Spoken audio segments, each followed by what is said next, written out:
Prazer estar aqui nesta noite. Vocês sabem que, na verdade, uma palestra é diferente de uma pregação.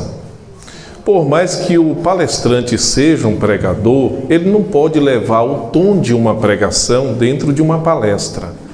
Ele vai trazer assuntos bíblicos, ele vai trazer respaldos bíblicos para trazer uma clareza para a vida da igreja. Nós muitas vezes estamos acostumados a apenas orar, ler a Bíblia, mas nunca parar para meditar profundamente na Bíblia. Porque a Bíblia tem tudo que nós precisamos, viu? Nada é novo, Deus já tinha criado todas as coisas. Amém? É um prazer estar aqui, pastor Joilson, muito obrigado. Pastor Davi é um irmão, um amigo de muitos anos, né? A gente costuma ter irmãos, você nasce em uma família, normalmente, né? Mas, na verdade, Deus é quem nos dá irmãos mesmo, né? Irmãos de fé, que muitas vezes ora por você, está ali, que muitas vezes irmãos de sangue, chega lá em uma data lá, ou algum acontecimento, nem lembra de você. Mas Deus dá irmãos. E os nossos irmãos em Cristo estão aqui. Amém? Deixa eu me apresentar, irmãos. Eu não tinha esse costume de me apresentar, mas como vocês sabem, sou o evangelista Washington, moro na cidade de Arujá, tenho algumas formações, dentro delas eu tenho gestão em empreendedorismo, né? Posso falar sobre gestão e empreendedorismo, posso falar sobre um pouco de finanças, sobre um pouco de economia, posso também falar. Faço um curso de administração hoje, tenho formação técnica em rádio, locução também, para agregar mais conhecimento na área da dicção, né? Para ficar mais fácil. Sou bacharel em teologia livre, né? Claro que eu não me comparo com nenhum dos doutores que estão aqui, porque existe aquele que é bacharel em teologia livre que ele faz para ter conhecimento, né? Para ele pregar melhor, para ter aquela postura melhor. E tem aqueles que fazem para dar aula, né? Então isso aí é muito bom. E também sou psicanalista pela SAPDH. E tenho extensão em neurociência terapêutica. Então, assim, a gente busca conhecimento para quê? Para guardar? Não. A gente busca conhecimento para agregar. Agregar na minha vida em primeiro lugar. Porque, primeiramente, eu preciso me conhecer. Primeiramente, eu preciso entender quem é o Washington. Primeiramente, eu preciso entender quem sou eu, para depois entender você.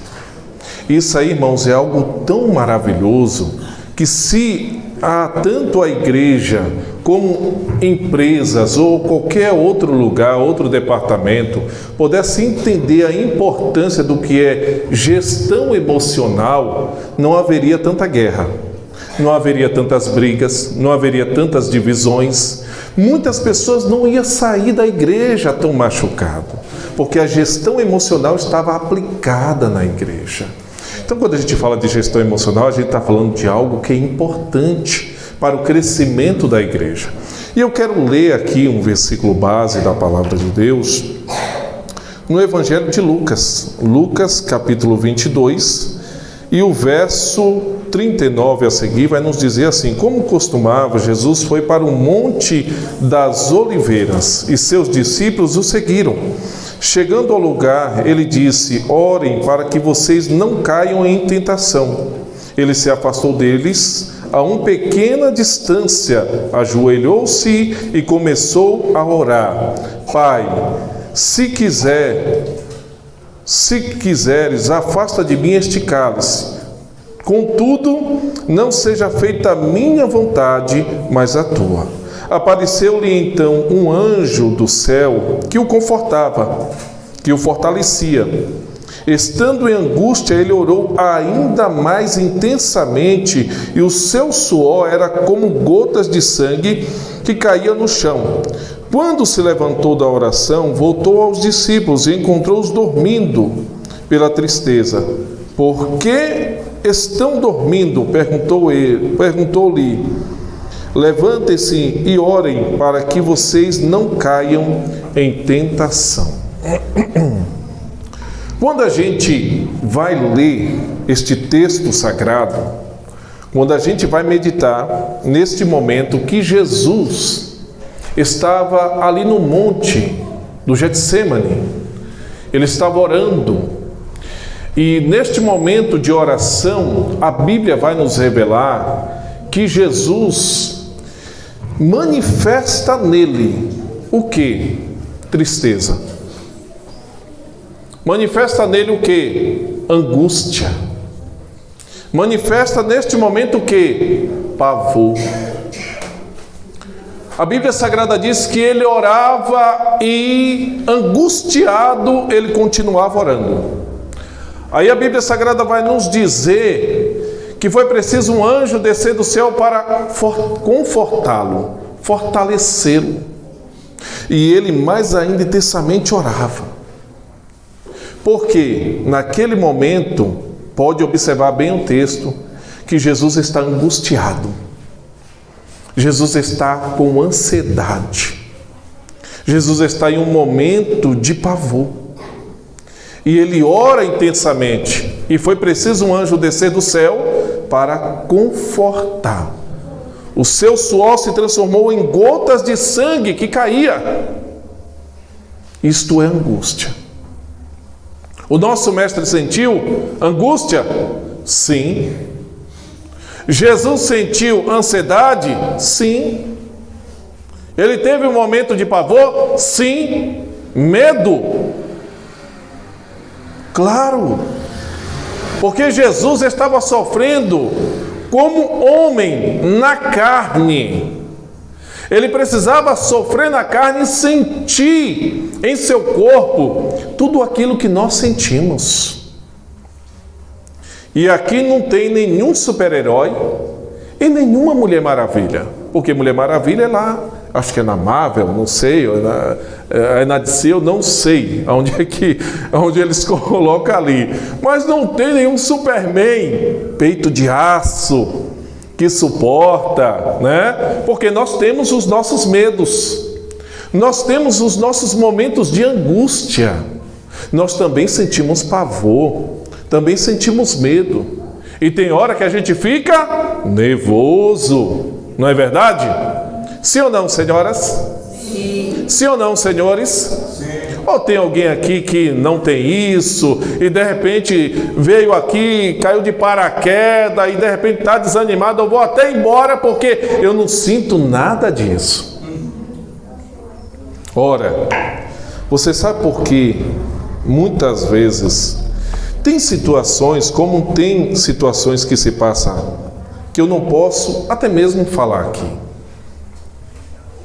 Porque se eu tratar alguns assuntos específicos, e eu costumo até alertar algumas pessoas a importância de alguns assuntos graves, você nunca falar, nem perto de criança, nem perto de adolescente. Né? E dependendo do grau da pessoa, você não pode nem comentar. Mas o que tem de pessoas aí, agora, neste momento, desistindo da sua vida, são muitas. O que tem de pessoas agora, desistindo, dando cabo da sua vida, irmãos, são diversas. Muitas vezes você não sabe. Eu acabo sabendo, porque eu estou dentro da área. Então a gente acaba sabendo de tantas situações. E no meio dos crentes tem essa dificuldade? Tem. No meio dos crentes acontece também isso. E é por isso que os crentes têm que buscar, sim, se fortalecer na palavra de Deus e buscar a ciência também, porque a ciência Deus deixou para isso. Amém? Queridos, eu quero tratar alguns assuntos específicos e quero entrar aqui até mesmo em algo que é muito importante.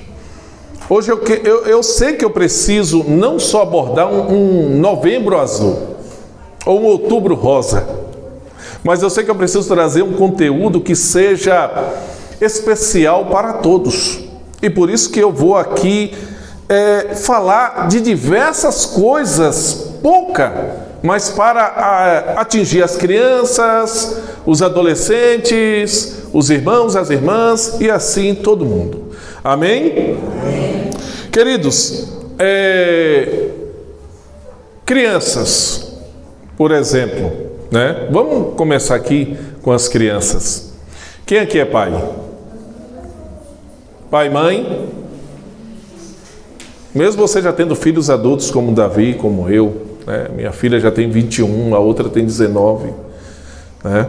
E o pai permanece com o rosto de 25, Davi, né? Que bênção, oh glórias! Esses dias eu fiquei feliz, irmãos, que eu estava na igreja e a irmã olhou assim para minha filha de 21, olhou para mim, é seu irmão?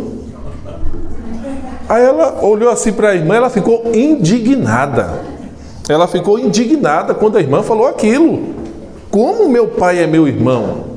Aí eu olhei para ela, dei aquele sorriso assim, e ela foi indignada para casa, porque ela achou um absurdo aquilo, né? E eu fiquei feliz, é claro. Mas, queridos, pais, mães, a importância da gestão emocional dentro do lar é algo fundamental.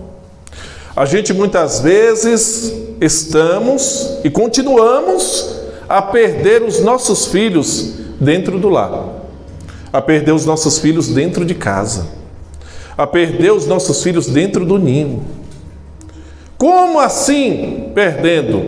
A gente continua perdendo para a mídia, a gente continua perdendo para os coleguinhas, a gente continua perdendo para tantas coisas, porque muitas vezes pai e mãe têm preguiça de conversar.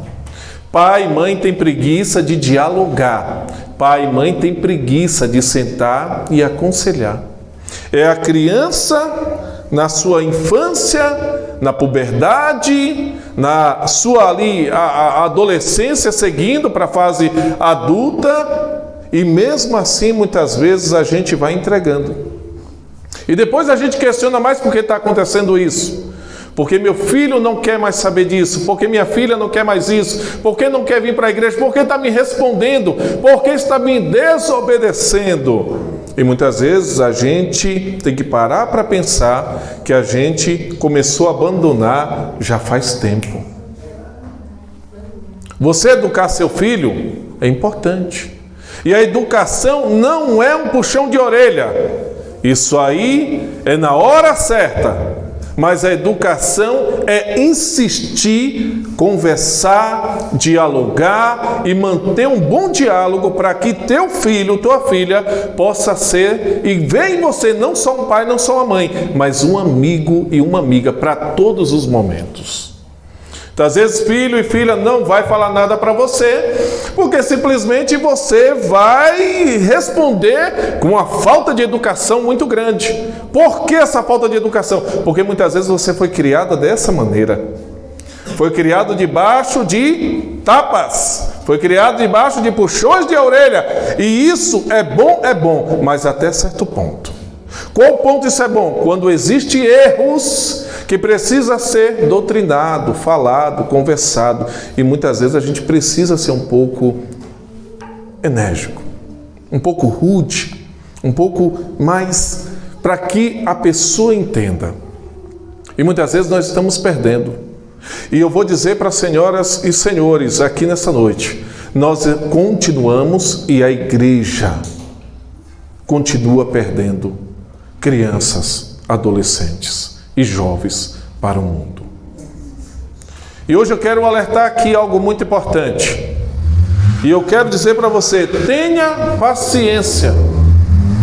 Tenha paciência para dialogar, tenha paciência para aconselhar, tenha paciência porque isso vai causar no seu filho uma satisfação.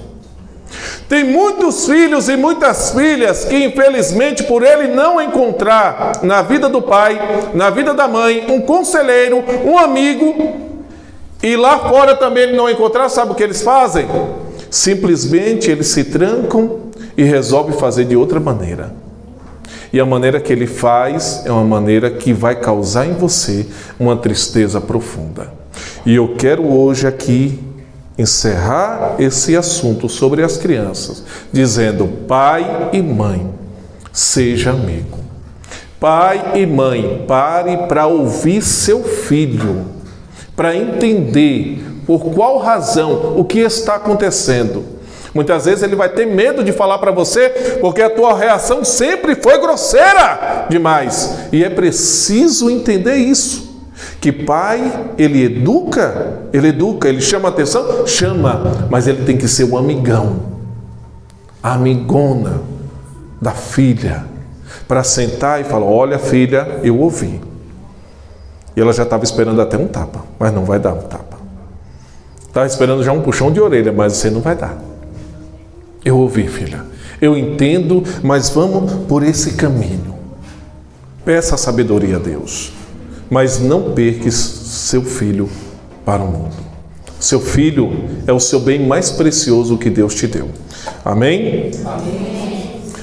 Meu conselho vai para os adolescentes aqui nesta noite.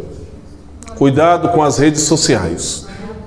Cuidados com os bullying. É bullying que se fala? É isso? É isso? Cuidado com os amiguinhos, com as amiguinhas. Não importa quem você é. O seu corpo é exatamente aquilo que Deus lhe deu. A sua mentalidade cristã é exatamente aquilo que Deus e Cristo está formando na sua vida. Cuidado, já que hoje tem adolescentes aqui. Eu digo para vocês, tomem cuidado com isso. Ok? Vocês nunca podem se comparar com o mundo, nunca podem se comparar com as coisas que estão lá fora. O que Deus tem na vida de vocês é algo grandioso, que vai resultar em uma vida plena, em uma vida gloriosa perante Cristo e a igreja. Amém?